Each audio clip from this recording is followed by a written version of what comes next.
Okay, so this is cinnamon, secret spice with Dominic Syracuse, and we had to come on really quick to give you one of the biggest tips on how to get something accomplished. Yes. Yeah. Yes. So this is what's called the 7-second rule, which is once you have an idea, you have about 7 seconds before you start talking yourself out of it. Yep. Just from a psychological perspective. And so what I was telling Dominic, what led to us recording this quickly, is that every business that I've started has started with the thought of like, oh, I can do that. And then my trick, because I know this about myself already, is to create accountable commitment that I can't backtrack and say, oh, I can't, before I hear myself say, who do you think you are? You can't do this. This is a bad idea. Right. Before seconds. you have this kind of 7-second window where the light comes on and you go, that would be so fun. And you'll start imagining yourself doing it. You'll maybe even start feeling nice and warm at the thought of doing it and how cool it will be. So exciting. You have about 7 seconds. You might associate it as inspiration, right? You have that spark of inspiration. Right.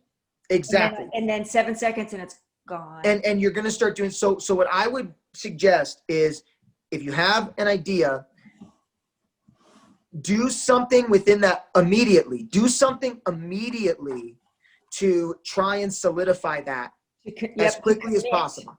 So what I like to do, I'm big into accountability and having other people be accountable. If I have an idea and let's say it's, I want to, for instance, I started an open mic night in my town and I thought, oh my gosh, I want to have an open mic night. The first thing I do is I call somebody and go, offer to hey, have an open mic night. Exactly. I have this idea. Who do I need to call to make it happen?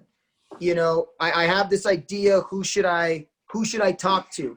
And then that'll start a chain reaction of, all right, I've thrown myself into it. They're going to call you back and you keep that momentum going. So I've thrown myself into it. I've got to do it now. And what I'll say is that, at least in my life, I've had ideas that I put a lot of work in and didn't work out. And I've had a lot of ideas that I put a lot of work in and they did work out. And at the end of the day, I would rather keep going off that process of sometimes it works, sometimes it doesn't, than going off the process of it never works because I never do anything. That's right. Yeah. Most people don't put it into action. So that's the biggest takeaway is as soon as they say, you miss 100% of the shots you don't take, right? That's right. So that's the cinnamon challenge. What's something you want to do? Create a commitment, and we'll catch you next time.